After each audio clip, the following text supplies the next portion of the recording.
Guys, ni Boy here. So yun, meron lamang po tayong sasagutin katanungan. Meron po kasi nagtatanong sa ating Facebook na o sa ating YouTube na kung anong camera daw po yung ginagamit natin. So budget meal lang po yung ating camera. At nga bago nga yan, shoutout na muna natin si Junalyn Bilolo kasi di po natin siya na-shoutout noong nakaraang video natin. So ngayon lang po tayo nakapag video dahil nga rin po madalas tayong mag-live sa ating TikTok account. So yun, let's go mga kanipi.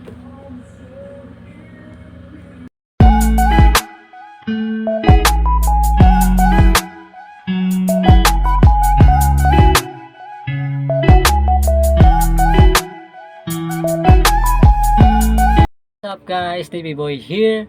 So ngayong video po sa gagawin ko lamang po may mga nagtatanong po kasi kung anong camera ang ginagamit ko. So yan, ang ginagamit ko pong camera is 4K camera lamang po. So yan. So kung gusto nyo po bumili ng tulad ng camera ko, check nyo na lamang po sa aking Yellow Basket po. Sa aking TikTok po, meron po tayong TikTok account. Doon nyo po makikita kung magkano at kung saan shop ko siya nabili. So yan, ganyan po siya yan. Malabo lamang po siya sa ating cellphone. So, pwede nyo rin po pala siyang i-connect sa inyong cellphone through wifi po. Pwede nyo po makita ang lahat ng laman ng ating memory card sa ating action camera. Makikita nyo po sa inyong cellphone kapag ito po ay kinonect. Yan, i-click nyo lamang po yung wifi button dito. Yan. I-connect nyo na po yan doon sa inyong action camera. So, check nyo na lang po sa aking TikTok account, Erman Sonyas. Baby Boy din po yung pangalan nun. Check nyo na lang po kung magkano. At basta tignan nyo na lang po sa aking Yellow Basket. So yan, ito po yung box nya. Yan, mabibili nyo po siya doon sa aking TikTok account. Tapos ito rin po yung ginagamit ko sa pag minsan pag cellphone po yung ginagamit ko. Ito po yung ginagamit kong body strap. Yan. Makikita nyo rin po yan sa aking YouTube. Sa aking TikTok account. Sa aking TikTok shop. Yan. Affiliate po tayo doon. So ito po yung ginagamit natin. Mura lang po ito mga kanipi. Yan. May mga yung atin palang action camera ay may mga previous po ito mga kanipi. So hindi ko na po maipapakita lahat ng previous niya kasi po naikabit na po natin siya sa ating helmet. So ito po yung may kasama po siyang adhesive sticker. Tapos libre po siyang ayan, yung ating waterproof case po. Ito yung extra na pansarado. Tapos meron din po siyang ito. Siyempre ito po yung ginagamit natin at kinakabit natin sa ating body strap.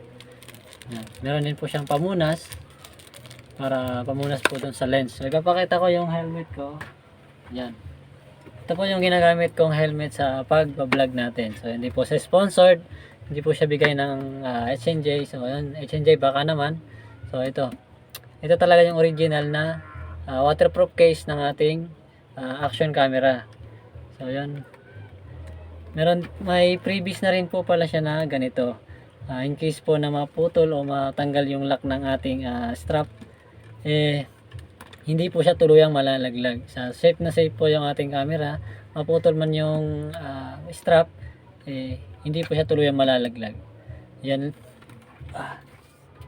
So yun lang mga kanipi. Tapos ito po pala, may nagtanong din sa akin doon sa kong TikTok, sa TikTok ko. Yan, ito po yung tools na ginagamit ko. 200 lamang po siya, nabili ko rin sa TikTok. Yan, 46 pesos na po siya. One set na po yan. May screw types, may allen type, tapos may yan. Pag mag-change oil ka ng motor, ito yung ginagamit ko pa nag-change oil ng motor. So yun lang mga kanipi. Please like, share, and subscribe para lagi po kayong updated sa mga bago kong upload. Salamat sa panonood, salamat sa pag-share, subscribe sa atin. Ayan, pa-subscribe na rin po ng ating YouTube channel na Mipi Boy Vlog. Saka sa ating gumawa po pala ng stickers natin. So yan, yung mga pinamimigay natin sa ating mga followers at mga bago nating followers. Yan sa Facebook po nila at check nyo na lang po. Message nyo na lang po sila kung gusto nyo rin po magpagawa ng mga stickers na katulad ng aking sticker po. So yan lamang. Bye bye. Salamat mga kanibi. See you in my next vlog.